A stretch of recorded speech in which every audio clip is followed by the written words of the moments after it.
For this example, we're going to sketch the graph of this basic cycle of this function. Notice in our previous two examples, we have not had vertical shifts up or down. There has been no plus anything here or minus anything after the parentheses. In this example, I will show you with a -2 at the end. Okay, let's do the steps. Step 1. Step 1 is find the amplitude. The amplitude is the absolute value of A. This is A. So that would be the absolute value of -2/3, which is 2/3. That tells me that my maximum value is 2/3 and my minimum value is 2/3. Step 2, find the period. To find the period, we take 2 pi over B. And here's B. And this is A. B is equal to 2, so this is 2 pi over 2, which is pi. That's how long the cycle is. Number 3 is find the starting point. Where does this cycle start for us to start sketching? And to do that, we take what's inside this parentheses and we equal it to 0. And we solve for x. To solve for x, we would subtract pi on each side and then divide by 2 on each side. So my starting point is at -pi/2. And step 4 is find the terminal point. We found where it starts. Where does it finish? The terminal point should be the starting point plus the period. So the starting point we said was -pi/2 plus the period, which is pi. We need common denominators here. That's -pi/2 plus 2 pi/2. That equals pi/2. So this function starts at -pi/2 and ends at pi/2. Let's start sketching this. First, I'm going to say that this is 1/3, 2/3, and this would be 3/3, and my amplitude is 2/3, so this here is 2/3. Okay, this right here. The same thing over here. This would be -2/3. So there are my maximum and minimum values. Let's look for our starting point. Starting point, it says, is at -pi/2. So I'm going to say this is -pi/2. This is my 0. This would be +pi/2. So here's my starting point and here's my ending point. Okay? And it's a sine function. So for sine, I know that I start at 0. Okay? And since my starting point is -pi/2, then I'll start at -pi/2. Okay? That's where I will start, at this 0. And then I'll reach all the way up to the maximum value, okay? And come back down to my minimum value and then end the cycle. Now remember, from my starting point to my terminal point, I want 4 equal intervals, and here they are. There's 1 interval, 2, 3, 4, and these intervals will guide me. Okay, at this point is where I reach my maximum. Then I hit this 0, then at this point I hit my minimum and I reach that 0. So let's sketch this. Here I reach the maximum, I hit my 0, reach my minimum, and there is one cycle. Now I'm going to change colors because this would be my normal sine function. But notice that it says here that I have a negative. And that negative outside of the function tells me that I will have a reflection across the x-axis. Okay, so that means it's like folding across the x-axis. This part of the graph will be underneath here, and this part of the graph will be up here.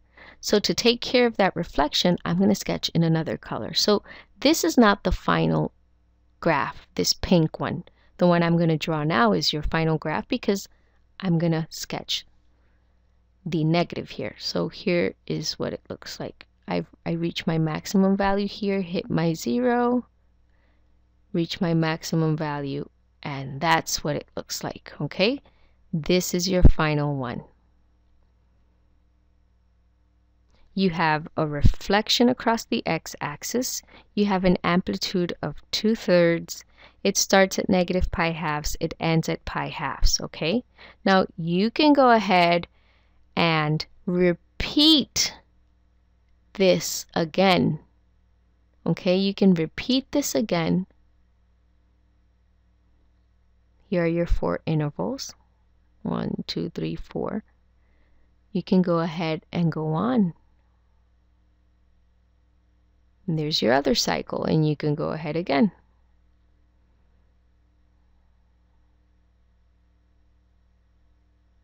Okay?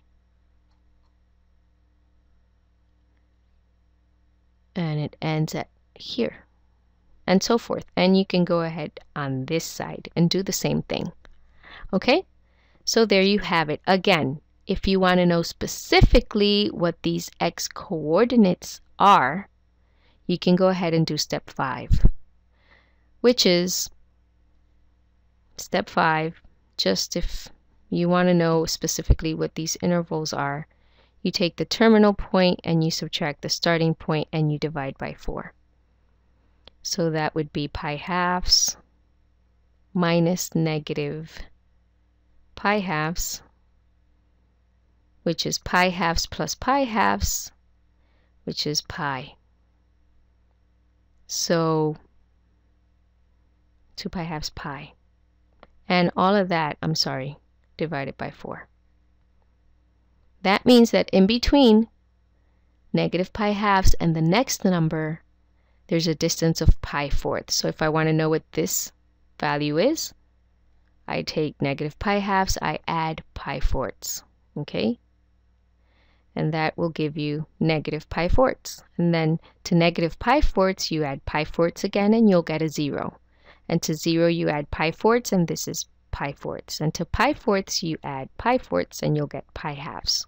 And there you have specifically what these values are. For sketching purposes, I think it's enough with the starting and ending point, and then you repeat the cycle on both sides. If you have time and you want to go ahead and find specific coordinates, go ahead, and this is what you would do.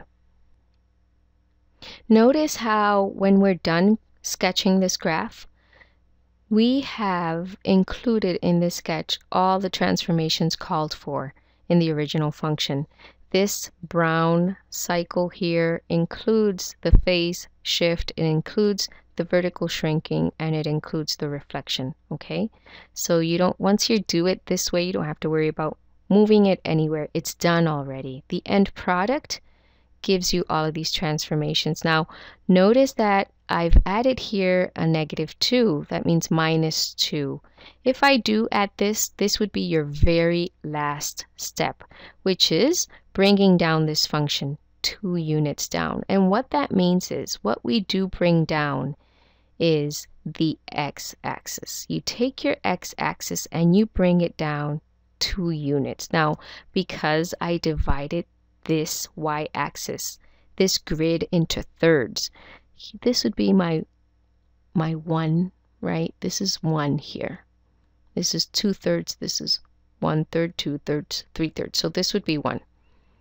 On the negative side, this would be -1/3, -2/3, and this would be -1. Okay? So this would be -2. So when I bring down this 2 units, it's taking this whole x-axis and transporting it down to where it says -2. That's what you do. And then you just draw this same function, which has a maximum value of 2/3, which would be here, right? That's your maximum value. And here are your intervals. So we start here. You reach your maximum value, reach your minimum value, and there it is. Okay? And you repeat it.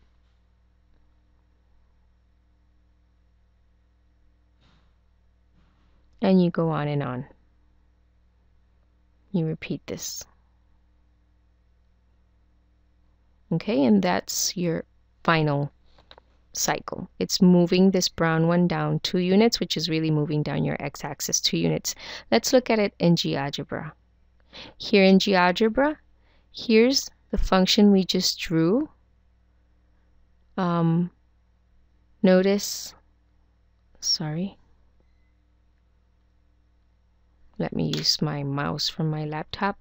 Okay, here's the function we drew. Okay, it started at negative pi halves. It comes down under the x-axis, crosses the origin, and ends at pi halves. Now, if I want to subtract 2, like I'm doing here, minus 2, this is what it looks like. See? It's like taking the x-axis and bringing it down to negative 2. And there you have it. I hope you understood, and I'll see you for the next example.